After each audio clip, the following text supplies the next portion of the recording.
Today's project involves a game of cornhole. On hot days, we like to play in the backyard, where there are some shadows where we can place the boards. Unfortunately, those same spaces aren't quite level, so I want to make some modifications to level up the board, even the playing field, so to speak, so there can be no complaints about I lost because the boards aren't level. So here we go. Here's a view of the undersides of two cornhole boards that I inherited. They're smaller than regulation, but I inherited them for free. I salvaged them from their fate as part of a bonfire.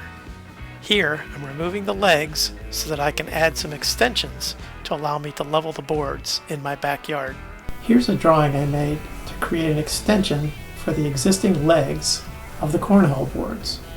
It's a little complicated here, so let's take it apart piece by piece.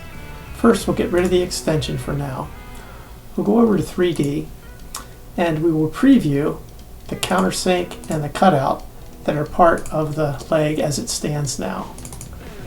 So this is what the leg looks like now, the one that I just took off of the board. And if we add a recess and a reference hole in the board, it'll look like this. So here's what the leg looks like after it's gotten a recess in order to accept an extension that I want to put on the leg. And I've also put a reference hole here that I'll use that will clamp both the new extension and the existing leg together. Now we're ready to machine the existing legs.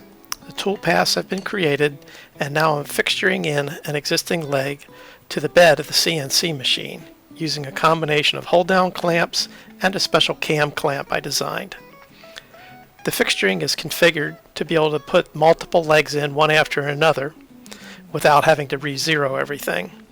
I'll be using a 3/16 inch spiral end mill to make multiple passes to form a pocket that's an 1/8 inch deep and 13/16 inch wide that'll hold the extension that I'm going to make next. At the end, you'll see I'm putting an indicator mark where I want to later put a screw hole that'll hold the existing leg and the extension together on the cornhole board. To make the extension, let's return to our drawing. Here we see all the parts, both the existing leg and the extension. The extension is this white piece here. And really all we need is a slot in that extension so that a pin can ride up and down along this, and we can extend the leg as we desire and then lock it down. So if we look at that tool path and go to the 3D view and render it,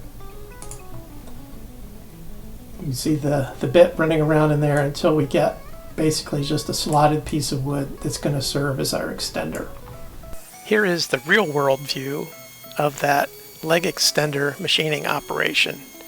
Again, it's simply putting a slot in the extension using the same 3/16 inch end mill, and also using a combination of hold down clamps and a cam clamp, which will allow 4 identical leg extensions to be made by quickly swapping them in and out of the machine.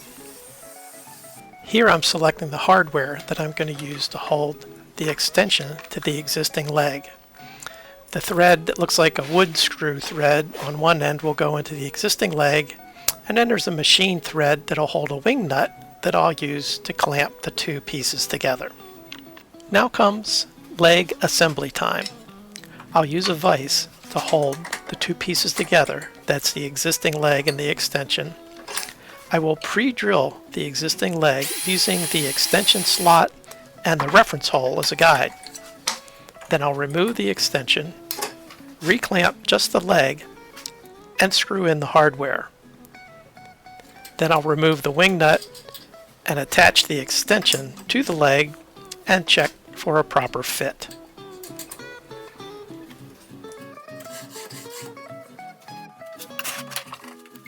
I had purposely left the extensions long when I was clamping them in the CNC machine to machine the slot. Now I'm cutting them to length and adding the proper bevel to match the existing legs. And now for final assembly of the legs, combining the original leg with the pocket and the hardware added, the slotted and beveled extension, and a washer and wing nut to hold the whole package together. And now the modified legs can be reattached to the original cornhole boards using the original hardware that came with those boards. And now to finally get outside and check the functionality of those leg extensions. Here I'm going to adjust the downhill side, move it up a bit, and just kind of sight it to see if it looks level with the other board. And finally, an actual gameplay check. Yes, that's good. Thanks for watching Flash Track's Woodworking. If you like this video, hit the thumbs up below. If you want to see more videos like this, hit subscribe and the notification bell, and it'll push out some videos to you. If you want to see the latest upload, it'll be here in your upper right. If you want to see a video that YouTube recommends, look down here in your lower right. Thanks again for watching. See you next time.